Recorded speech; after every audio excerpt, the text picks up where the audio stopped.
So I'm the host today, Kyle Campbell. Just a quick note about me. I am the founder of CTO.ai. Been involved as a software development entrepreneur for a very long time.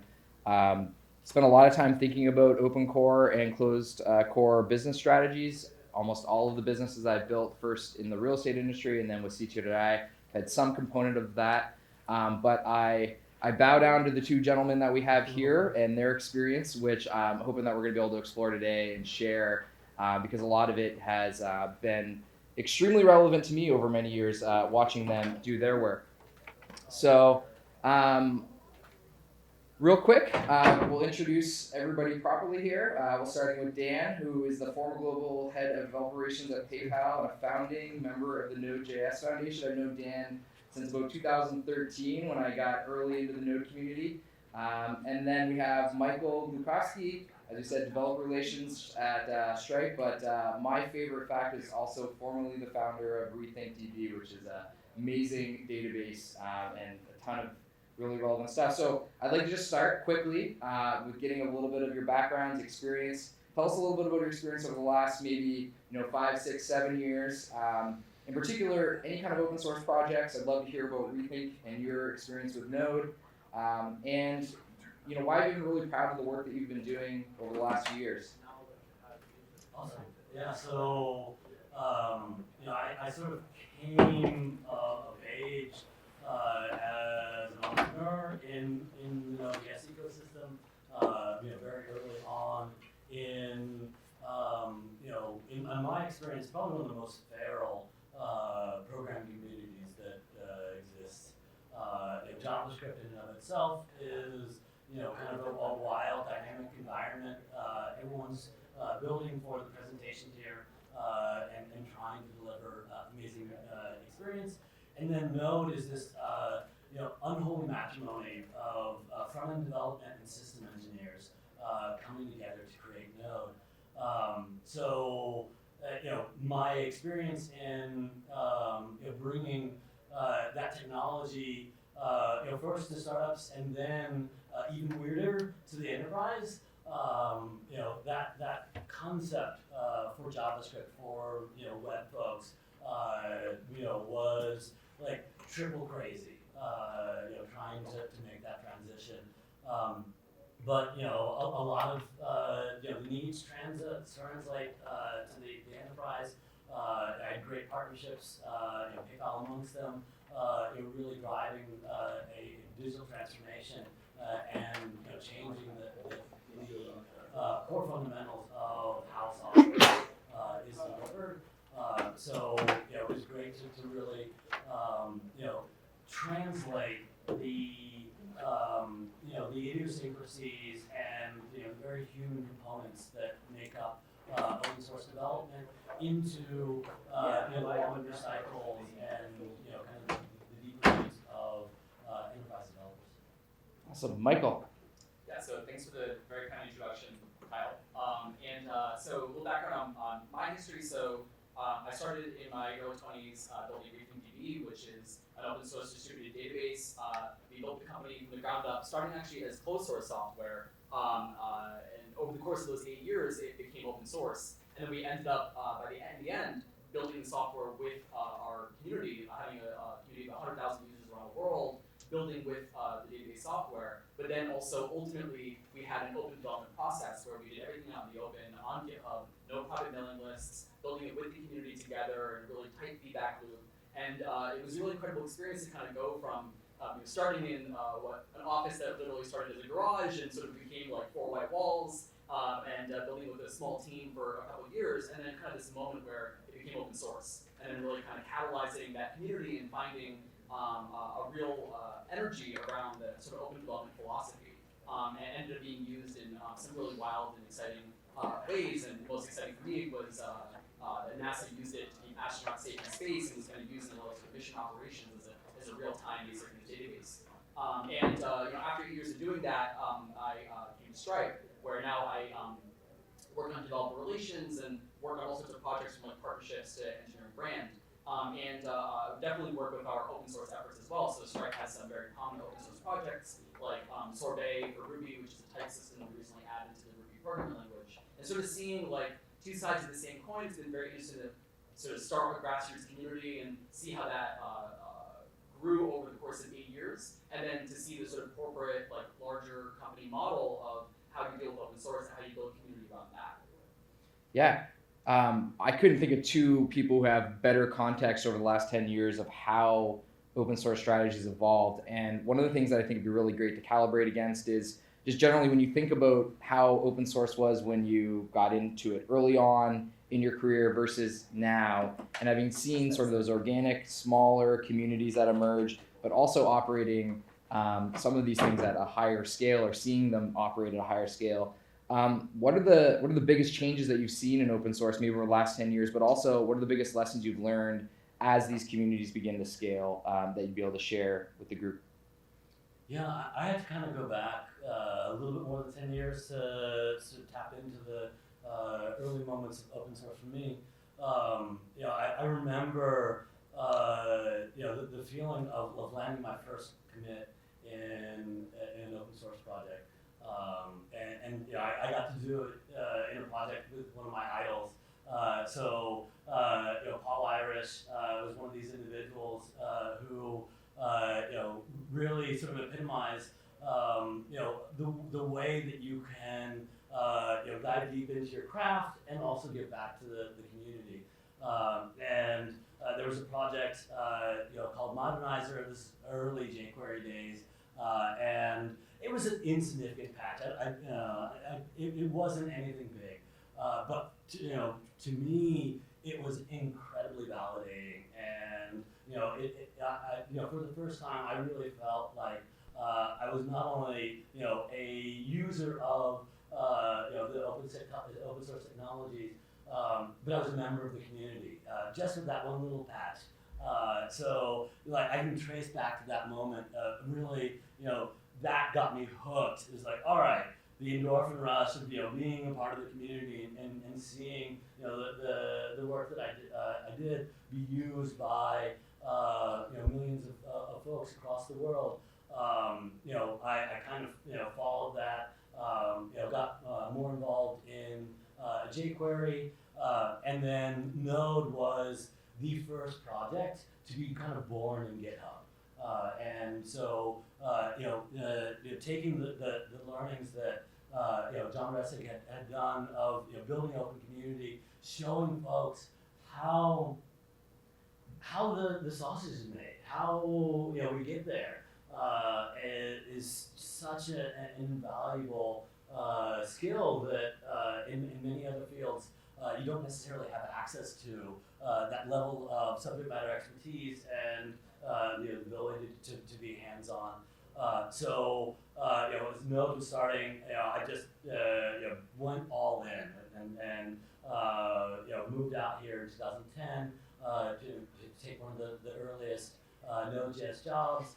And after a few more startups, started a consulting company to help adoption of Node.js, and then a product company following that again, just feeding the beast and helping two sides of the equation. The core contributors who are passionate about the technology that's necessary for everyone to use, those folks got to eat.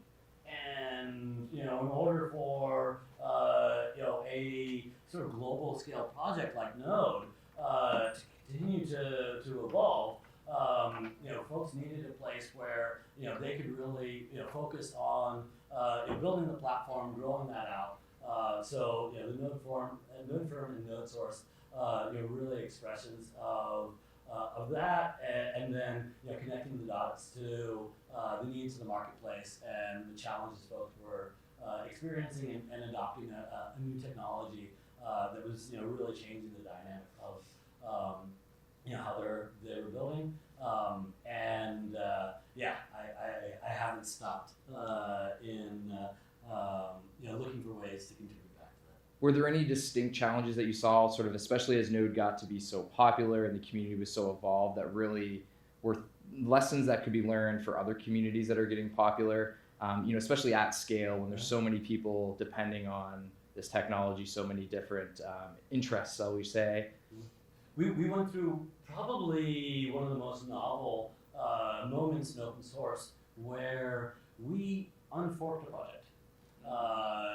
Usually in open source and religion, the fork goes on forever. This is IO.js. And Node was forked off into a project called IO.js, and that came from a philosophical difference with the corporate steward, wanting to really professionalize Node.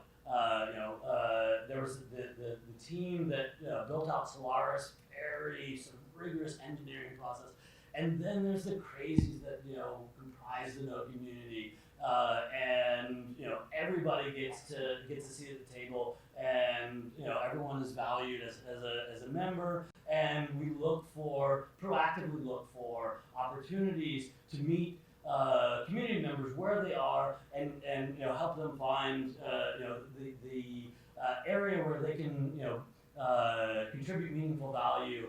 And some folks go into core platform stuff, some work on documentation, community development, and that's just the ethos that the Node had. So after the creator of Node left Node and moved on, the corporate steward really had things pointed in the wrong direction. So the core contributor was like, that's not Node. We can't take the name because it's trademarked, but it's MIT. You're kind of free to do whatever with the code. So development on the project continued on in the fork. Node source was built originally on that code base. And I got to work in open source politics, getting things brought into a shared open governance environment. So we could at one level have the right to continue to do the work we love doing in building the platform, but also have the right to build a business. So the interesting thing about what happened once we got into the foundation is the fork needed to die. It needed to go away. I've been talking to folks all over the world about IO.js, and we're building this company leveraging this fork, and contingency plan as we go with the fork. But no one cared about the sub-brand and IO.js. They didn't want that other thing. They wanted Node. Node at that point was doubling in size every year, and it really hit kind of a global zeitgeist, and that's what folks identified with. Wanted Node.js, so we buried that. Even though it was meaningful, a lot of core folks were like, it means so much that we went through this journey, and the moniker was important to us. It felt like we went through a lot, but the marketplace, the ecosystem wanted Node, and we made the hard decision to have that name be put to rest. Node, if you go to the open source repo, that's IO.js. So we took the name, brought that into that project, but we kind of under the hood replaced all of that. But the rest of the world, they wanted to know. Yeah, so there's like a real theme there of doing what's right for the community, right? At sort of all costs.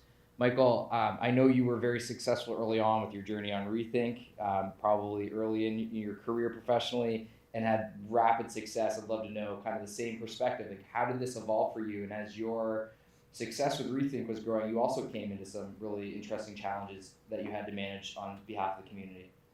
Yeah, so it's funny because I've had a lot of time to reflect on what is open source, and a lot of people ask me what is open source, and it's kind of like a Rorschach inkblot. It means a lot of things to different people depending on who you ask. And so there's the most fundamental example, which is the license type, right? It's like, oh, it's a license. Then people will argue which license is the best and which is the purest form of open source. And for other people, it's the community. It's and I think this is the underlying, to Dan's point, the underlying most important undercurrent is the community, the people involved. For other people, it's like a business model. And so when kind of like reflecting upon like the roots of open source, like what is really occurs to me is that you kind of look at like the Linux kernel like being built on a mailing list, or like Linus like writes like, oh, I created a new thing for called Minix, right, for Minix, for the original operating system. And that through those mailing lists, so it's still the same mailing list used by the Linux kernel team, like it's become like this like massive project that is used on servers throughout the world, and has groups like the Linux Foundation that have sort of spun off to be able to help maintain the vector of the thing, and have done incredible work in basically like becoming this like de facto common standard to the point where now Windows has like a subsystem for Linux built into it. It's kind of shocking how that's happened in that period of time. But what started happening when we started rethinking, it was very much in the early days, was like the rise of better tools for building community. And the real level up for us was GitHub. And so GitHub like was at first source control, right? You have Git for source control, and then you have GitHub, which makes it easy to use and friendly. And it turns out that when you lower the bar to participating in open source, more people participate. Shocker. And so, what we started to see happening was that, we were not open source in the beginning. When we decided to go on GitHub, we basically like flipped the switch. Like it was literally even like the days before we were like, should we open source this? We're not sure. It's been like 3.5 years of work to build this thing. Like a database is like an operating system. Like it's as complicated. It's like every single piece and component at a systems layer. We were building for a world with like solid state drives and multi-core CPUs, like whole new architectures. And we're like, should we open source this? And at the end of the day, we were like, yes, because distribution matters most. We want to get this in the hands of people. That was like our first prime incentive. What we didn't realize was that the people would be the most important part of the company, because once we got that community going, and we had this sort of like practice where, as I mentioned, like we just did everything out in the open. These GitHub issues as a way to communicate with each other. First thing that happened was that we had to learn to communicate with each other differently, because now there was a silent audience who was engaging with us at every layer of the step, every step throughout the process. And so, we actually ended up writing like, before there were contributor covenants or things like that, we had to write our own like issue etiquette guidelines. And the most important one, actually probably the only one that really mattered the most, was the 8th, which was be nice, like be a kind person. Because if people were being difficult, or somebody would come in and ask a question that was not polite and forthright, then we would say this violates our issue etiquette guidelines. And so the importance of that sort of community maintainership raised pretty early on, realized it was really important. And by the end, and I remember I was reading on Hacker News, like we definitely worked very closely with that community. We used to engineer our releases. We try to set a pace of 6 to 8 weeks for a database release, and we kind of like, that's a very fast pace for database software. And so we did it by basically defining the Hacker News headline first. And then we would be like, here are 3 features that the headline's going to say, and then we're going to like prioritize our roadmap around that. The Amazon As strategy Amazon, as well. They call it working backwards. Working backwards. We never realized that they do that too. Yeah, and so that's kind of like always a natural realization that we want to get this kind of like this thing, this pulse. And we do the same thing at Stripe too. We follow the same process where we will start with like four documents, like the press release, the documentation, like the FAQ, like all these sort of artifacts that are consumed by people at the end of that release. And so, by doing that, we kind of got this pulse going. And then before long, like the stars started to go up, and the watches started to go up. And I think we were like the number 1 or number 2 most starred and watched like C++ project on GitHub. And I remember reading on Hacker News, and that's when it kind of hit me. Someone said, yeah, the first thing I do every morning after like eating my breakfast cereal and then like checking Reddit and Hacker News is I go read the RethinkDB GitHub page to find out what they've been doing in the last like 24 hours. So people are almost treating it like in this sort of healthy voyeuristic way of like, how does software get built? And I think that that's been one of the most interesting lessons of the open source movement over the last 10 years, has been people starting to actually talk more about how software is actually built, and to try to figure out what are the most effective forms of governance, most effective forms of producing software in a way where we can sort of agree collectively on the features of it. And that's a really radical change. And this is kind of like the classic analogy of like the cathedral and the bazaar, where you have the software handed down to you from like the cathedral, and you're kind of given this like polished closed source software, and then like in open source software, it's like the bazaar, it's messy, it's crowded, there's like lots of things going on in every direction, but at the end of the day, that's where the most surprising and exciting things happen. And where like real movements start. And so yeah, it was really shocking to me to realize how important it was to kind of get the people involved. And then we basically just started to really drive in that direction and build this sort of grassroots organization. And over the course of basically seeing this whole thing unfold, by the time that we had to wrap up the company, because it turns out that we weren't able to make a successful business with unit economics, but we did make a massively successful product with a huge community around it. That even though the company had to shut down, the community kept it going, and they almost wouldn't let it die. And it's the kind of thing where open source always finds a way. That was the most remarkable thing, kind of seeing that kind of unfold over the years. Yeah, I'm hearing themes over here about being really, upfront, understanding the interests. I'm hearing themes around treating your open source project like a product or even like a business. Really ties into kind of the goal of what we're trying to get to here. And what I'd love to hear from both of you, having experience both in the pure open source realm with corporates, but also building your own businesses, is around the role of OSS maintainers, right, or project creators, how they can think through creating a sustainable business model out of their open source projects. And as they're doing that, I'd love to hear a little bit about your own experiences with venture capital, what it means to have unit economics, and how hard that really is.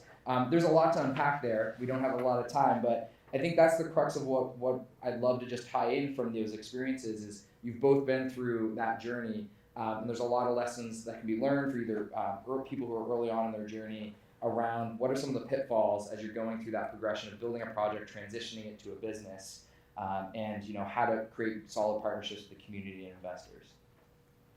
Why don't we kick it back to you first? So BriefingDB was a venture-backed company where we raised about $12.25 million in capital over 8 years. It's very expensive to build software. It's more expensive than people realize. Talent is hard to find and hard to build a really great core team. You also need to have a very dedicated group of contributors working on it, and to be able to sort of pull that together in a short span requires you to kind of either figure out how to bootstrap your company effectively, which I think CTO has done a really great job of this, where you sort of start out by building your engine, and then you decide to sort of build your open source product. When you go the other way around, it's very hard because you have to then figure out how to find your community, your people, how to build that sort of grassroots momentum, and then how to figure out what the unit economics are therein. And what I've seen the most successful companies do, and modern companies that come to mind are those that are basically built on popular open source projects and then figure out how to build a great business on top of it in that order. Is able to layer multiple business types together. So there's the classic support model, which is usually break even and doesn't really doesn't become a scalable business on its own. And increasingly, where people are sort of finding traction is building cloud services to operationalize the difficulty in actually deploying this technology, or being able to build into ecosystems where you can basically work with partners to be able to drive revenue on popular cloud services like GCP or Amazon. And so figuring out how to dial that in is only possible when you have that sort of momentum behind you already. And so by the time we finished building the software, which was 5 years in to get to production market, was a really that's when we finally realized that okay, now we have to figure out what the business model is, and sort of figuring out the order of operations is critical. Yeah, thinking about it early. Dan? So simple answers to hard questions. Open source is not a business model. It's a strategy. So you can leverage open source. You can kind of peel back some of the layers, all the layers. The brutal coming from the background as a developer and someone who's contributed a lot into open source and an active community member in those ecosystems. It is actually not something that you're going to be able to monetize. It is, though, a full-time job. So there's a lot of effort that goes into building open source, but ultimately, if you're building a business, you have to focus first and foremost on your customer, satisfying the needs of the customer. If the open source is an effective strategy to get you there and reduce the value that your customer needs, great. But work backwards from the customer, and that way you can be a great community member and stick around long enough to have. All right, Dan, Michael, thank you guys so much. Really appreciate your time.